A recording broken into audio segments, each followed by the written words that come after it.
Hola chiquillos, espero que se encuentren bien. Les mando un saludo a ustedes y a sus familias. Este va a ser el primer video de una serie de tres que les va a ayudar a contestar algunas preguntas de la guía que vamos a trabajar esta semana. Así que comencemos. Nosotros estamos trabajando con los números enteros o conjuntos Z y ya vimos que nosotros los podemos escribir en una recta numérica, como pueden ver acá en la imagen. En su parte central, el 0, que actúa como punto de referencia. Esto quiere decir que a partir de aquí hacia el lado derecho están los números enteros positivos, como el más 1, el más 2, el más 3. Recuerden que no es necesario colocar el más cuando hablamos de números positivos. Podríamos haber colocado simplemente 1 y se entiende automáticamente que es un número positivo. Mientras que para el otro lado de este punto de referencia, para el lado izquierdo, tenemos los números enteros negativos. Menos 1, menos 2, menos 3, menos 4 y así sucesivamente. Y aquí tenemos que considerar que el signo negativo sí importa. Pero, ¿dónde usamos estos números? Quizá en un video anterior vimos algunos lugares o en qué trabajos o en qué instancias utilizamos estos números, pero siempre es bueno recordar. Los números enteros o conjuntos Z, números negativos y números positivos, nos sirven sobre todo para ver el tema de temperaturas. Como se puede ver acá en la imagen, tenemos un termómetro. Y si se fijan bien, este termómetro actúa muy similar a una recta numérica. En la parte central tenemos el 0, que actúa como punto de referencia, ¿se fijan? Y en un termómetro, el 0 serían 0 grados Celsius, es el congelamiento del agua, cuando el agua se convierte en sólido. Ese es el punto de referencia. Y cuando hablamos de temperaturas positivas, hablamos sobre 0, o sea, para arriba, y cuando hablamos de temperaturas negativas, hablamos de bajo 0, para acá. También nosotros vimos que los números positivos y negativos los podemos utilizar para hablar de alturas. Por ejemplo, tenemos un punto de referencia que siempre vamos a denominar nivel del mar. El nivel del mar es mi punto de referencia o posición cero para medir alturas. Entonces, todo lo que esté en una altura, como por ejemplo un pelícano, hablamos que se encuentra a una altura sobre el nivel del mar. Sobre el nivel del mar, sobre el cero, mi punto de referencia. Mientras que los peces, las anclas, los buzos, los pulpos, las estrellas se encuentran en profundidad, bajo este nivel del mar. Entonces hablamos de distancias negativas. Pero nosotros no decimos que algo mide tantos metros negativos, sino que decimos 5 metros bajo el nivel del mar. Cuando me hablen de bajo nivel del mar, yo debo entender que son distancias negativas, es decir, distancias que se están tomando desde el punto de referencia hacia abajo. También los números negativos y positivos aparecen en las rectas numéricas, muy similar a como aparecen los años en una línea de tiempo. Tenemos mi posición cero o punto de referencia, que es el año cero, o el año en que nació Cristo, para la tradición occidental. Entonces, fíjense, esto yo lo alineé, o lo coloqué en la misma posición que el cero, en la recta numérica, para tener una referencia.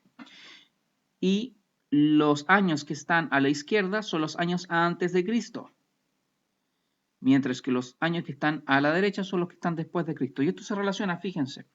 Acá tengo el año 1 después de Cristo, después 25, 100, van aumentando, tal como lo hacen los números enteros positivos, en esa dirección. Mientras que para el otro lado, por ejemplo, para el lado izquierdo, yo tengo menos 1, menos 2, menos 3. Y fíjense lo que pasa acá con los años. 1, 50, 100, 101, 200. Empiezan como a aumentar el número.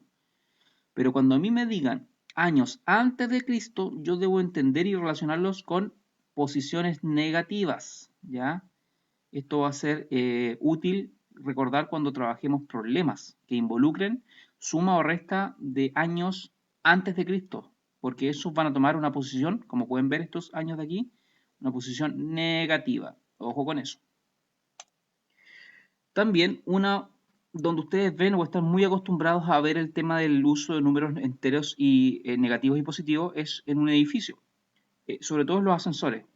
Tenemos el piso cero, y en realidad el piso cero viene siendo como mi primer piso o recepción. Luego podemos contabilizar hacia arriba los números positivos o los pisos del edificio. Esta zona sería la parte positiva de mi recta numérica aquí, mientras que los estacionamientos subterráneos o sótanos serían los números negativos. Es decir, esta parte, el sótano, estaría en esta posición de acá. Entonces se relaciona mucho con sobre el nivel del mar y bajo el nivel del mar. ¿Ya? Ojo con eso. También los números enteros positivos y enteros negativos me sirven para hablar de transacciones monetarias, de dinero.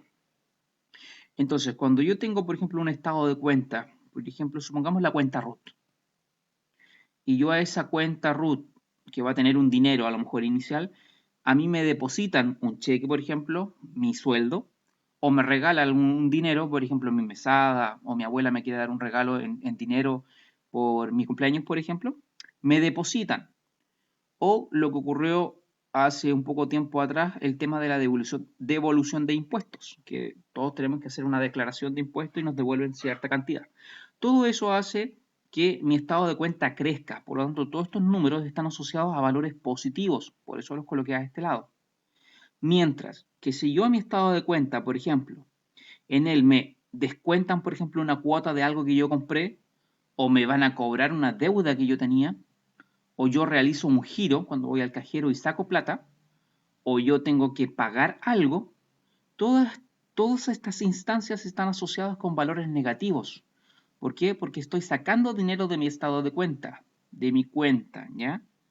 Entonces, cuando después de hacer todas estas transacciones de depositar, pagar, que me regalen dinero, etcétera, etcétera, yo puedo tener dos estados de cuenta.